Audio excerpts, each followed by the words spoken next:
Hello everyone, how are you? I am Erin. Welcome back to my channel, Energy with Erin. I'm a psychic slash energy healer, and today is Sunday, April 26th. How are you guys doing? Did you have a good weekend? How are you guys doing after the healing? I hope you're integrating it well.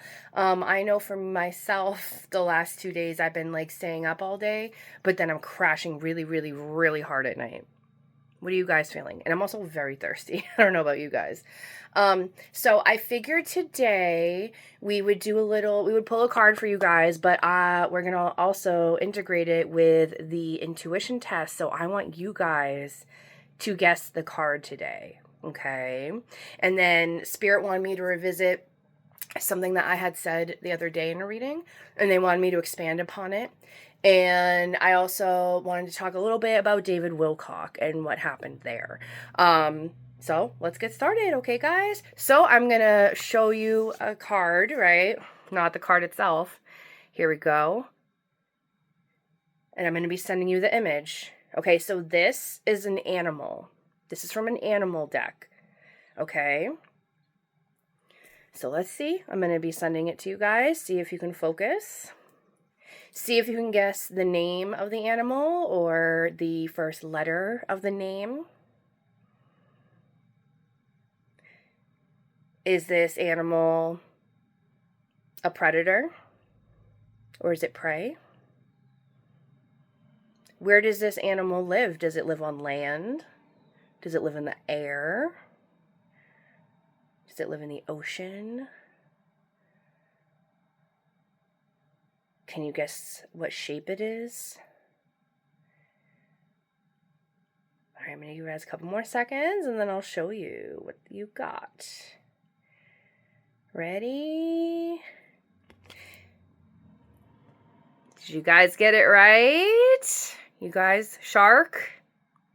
Baby shark, yeah, you guys, you got shark. And this is going to represent your animal energy for the week, okay? Did you get it right? Were you close? Were you totally off? Let me know. So I have used this deck quite a bit. I've never pulled this card. I've never really seen this card. But it's giving me some ominous vibes, isn't it? Sharks. Sharks are scary. Sharks are one of the oldest creatures in the world.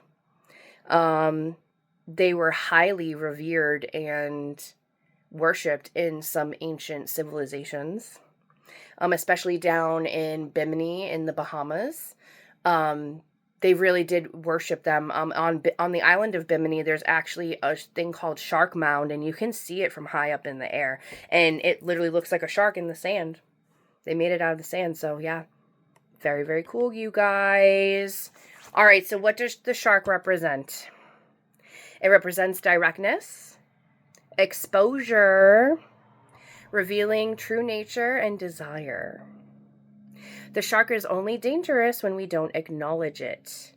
The card indicates that something big needs to be exposed. And for you guys, this is going to be in your personal life, but also as a collective as well, which is why I know, I see where you guys are going. They want me to talk about alien disclosure with you guys a little bit today too. Okay. So I feel like that has something to do with that. It is lurking in the depths and creating tension. Shark energy takes over us when we are hesitant to be honest. You guys, we talked about honesty in the healing. Honesty is the best policy, right? To be totally ourselves or to say what we really want. Yeah, it's about opening your throat chakra. It may be tempting to continue pretending nothing is wrong, but when shark energy is at play, we feel its presence encircling us. Yeah, so something is circling around you. And if you don't do the right thing, the shark's going to go in for the kill. So when the shark energy is in balance, it's intriguing, it's captivating, it's mysterious. When it's out of balance, it's sneaky and destructive. So whether that's you doing that, someone around you, or even like on a more global scale, like bigger groups being sneaky and destructive. And to bring it into balance, honesty. Remember, again, like I said in the reading, honesty is the best policy, you guys. It's coming up for a reason. Are you lying to yourself? Are you lying to someone else? What is it? Okay. Keep that in mind. Awesome. Okay, so the thought Spirit wanted me to expand upon something that I said the other day, and I know it just kind of rolled off my tongue, and I'm sure it might have brushed some people the wrong way, and I totally understand, because even looking back, I'm like, why did I say that? Because, like, I know it's true, but it's also, like, it's more nuanced than that. So in a reading the other day, I said everything happens for a reason, right? And there are lots and lots of things that do happen for a reason, okay? But Spirit wanted me to tell you guys, they were showing me a vision, so like a high up vision, like I'm looking down at everything, I'm looking down at Earth, but Earth was a chessboard, right? And then you have light and you have dark, and it's all about balance, right? Like sometimes I don't know much about chess, but sometimes when the opponent is, coming after you and they have all like the next 10 moves ready and they're going to like obliterate you, but if you're a really good chess player, you can fight back, right? And like possibly checkmate them or whatever. So that's what I was seeing. So that represented to me that, like, yes, there are things on your path that are destined to happen no matter what. You have some free will choice in how that happens sometimes, though. So, and for other things in this life, there are evil entities and beings out there. There's not just humans on this earth. There are many other beings and entities here inhabiting human bodies. Okay. So sometimes evil does win, okay? Like, and well, why does God allow that? Well, God allows it because this is a dual reality. We have light and dark here. We have polar opposites here, and that's how we learn with the extremes. Because in heaven, everything's just perfect, right? But we come here to learn things that we cannot learn in heaven, okay?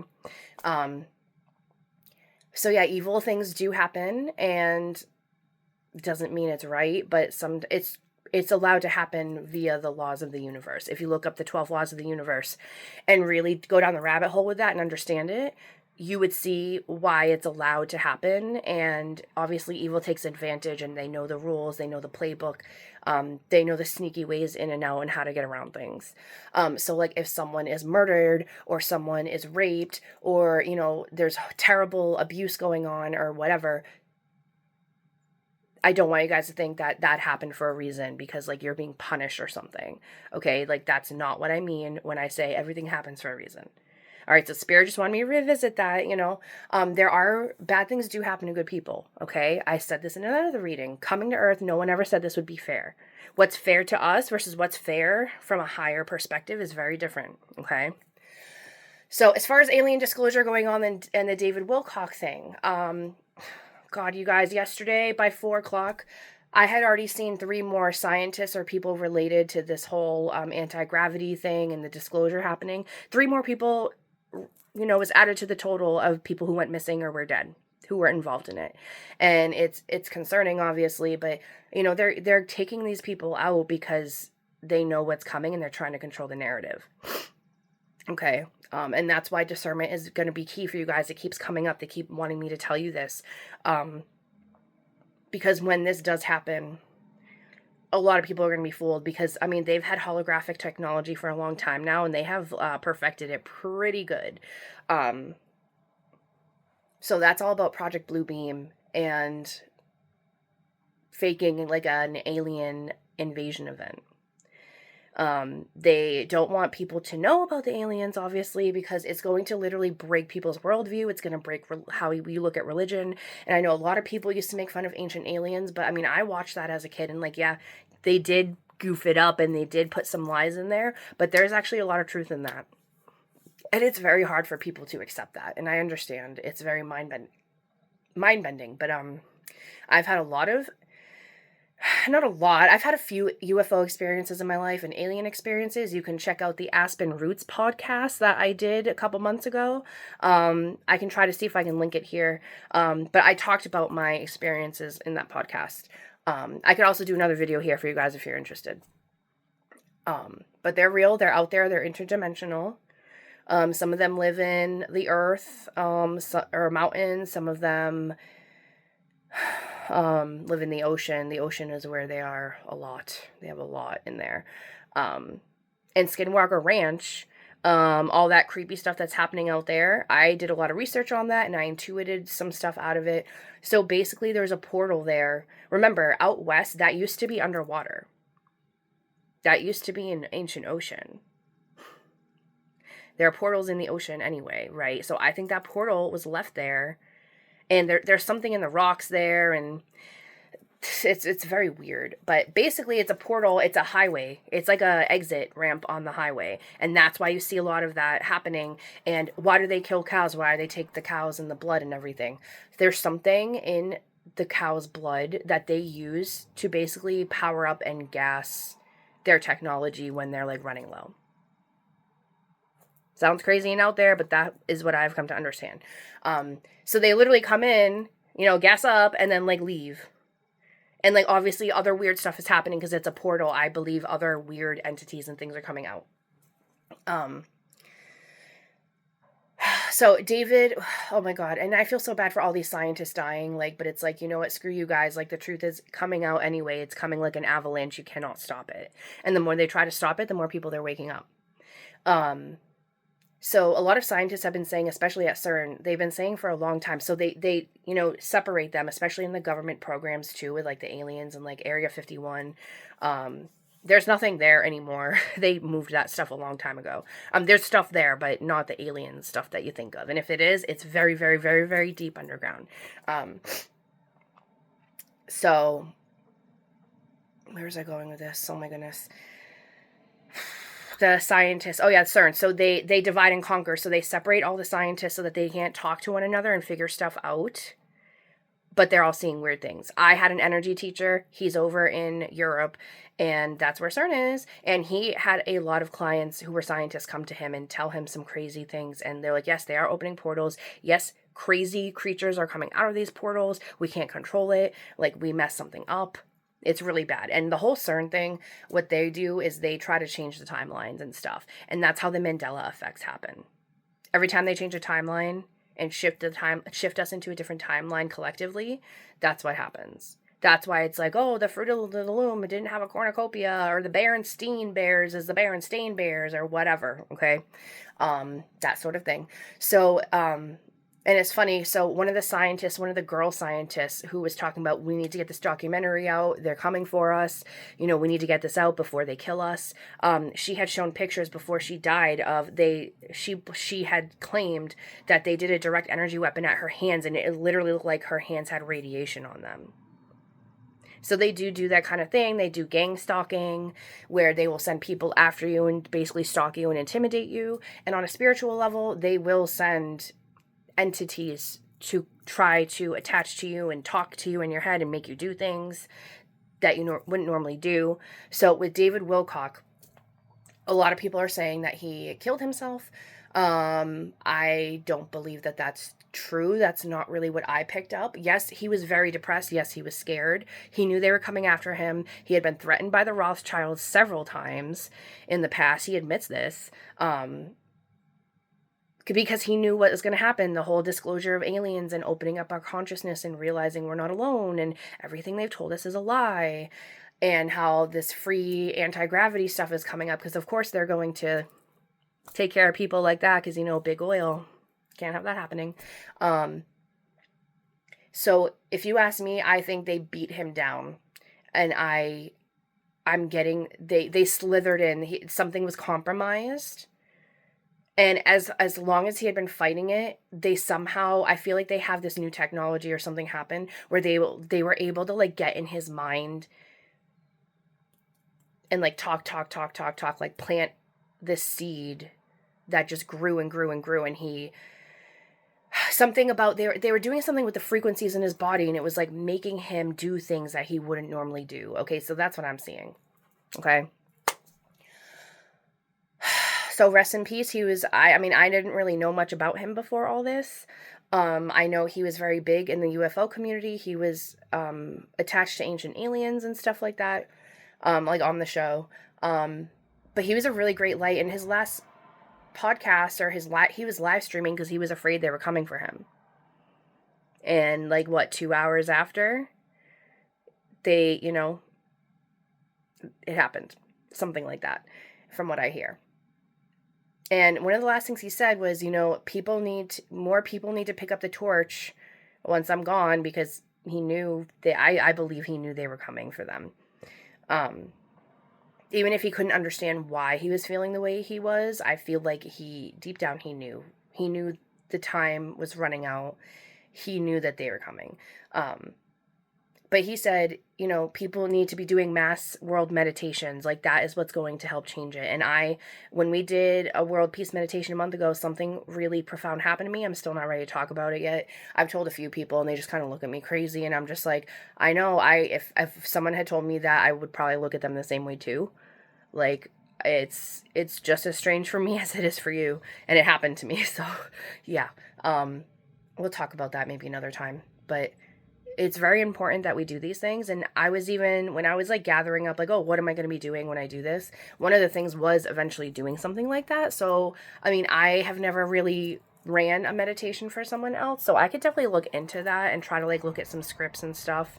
And maybe we can do that one day. But, yeah, it's all about coming together and realizing what is actually happening and supporting each other and not letting them win. So that's what I have for you guys today. If you guys disagree with me, that's totally fine. That's okay. I also know someone else had said they checked the Wikipedia before he died and they took a screenshot and it had said that he died like a year ago or something. And then when he actually died, someone took a screenshot again and you could see that it had changed. So I don't know what that means. I mean, anyone can go on Wikipedia and change anything at any time. But, like, maybe that was a sign or a message to him. I don't know. But it's very sad that we're losing all these really great people. It's also very strange to me. I saw something that, like, 3 of the people who were really big on Ancient Aliens recently died in, like, the last year or so. Granted, they were older.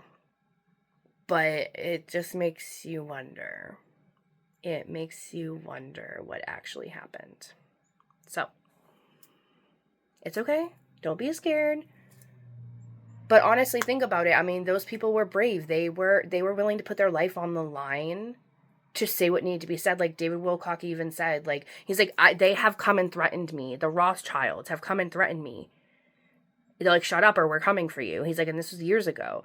He's like, but he was like, no, I'm not going to stop. You're not going to scare me. Like, and I understand what he's saying. Like, are you going to be a coward and lay down and do what they want you to do? Or are you going to fight back? And even if they take you out, at least you can go to God when you're done and just be like, you know what? I tried my best. Like, I did try. They took me out, but I tried, you know, instead of, you know, oh, I was scared and I was a good little boy and did what they said. Because that's what they try to do. They try to scare you through fear, obviously. And yes, when you're in that kind of work and you're being very public about it, they're going to come after you. They're going to come after your family. Like, it's just the reality. They're brutes. They really are. But you know what? It's okay. Those of you who know. And when it's time for disclosure to start happening, whether it's their narrative or the real narrative, that's where discernment comes in. Help your family and friends out, okay? If you believe and you can see through it, help them out, okay? Because it's going to be very jarring for a lot of people. And that's where I'm seeing the split from the 5D and the 3D. Like, some people are not going to be able to handle it. And they're not going to be able to open their minds. And if they can't open their minds, they can't vibe higher, which means they can't go to the higher frequency. Okay? If you want to look at it just at frequency, that's kind of what it is. So, that's all I have for you today. So those are just my thoughts and what I can pick up intuitively on that. Take from it what you will. If you disagree with me, that's cool. Let me know what you think down in the comments. But I think we just need to start praying and meditating for the masses. I think that's really important. It's good to do it for yourself, but I also think it's really, really a good thing to do it for the masses because they really need it right now. So, you know what? It's okay. Change is coming. I think it's a good thing. And also with the Uranus and Gemini, thank you. That's why they wanted me to talk about aliens and disclosure, because that is what the Uranus and Gemini is talking about, like the technology and all this stuff changing. I feel like that very much is linked to the disclosure that is coming. Okay? So, I love you guys. Hang in there. I hope you're doing good. Let's see. It's the last week of April. Oh my God, we're almost in May, you guys. Oh my gosh. Crazy. So I have some ideas for videos coming up. I'm going to get those out to you. Still working on back-end stuff for the business. Hopefully another week and a half, we'll be good to go. So I love you guys. I hope you have a great day. I'm sending you peace, love, light, and healing, and I'll see you in the next one. Bye.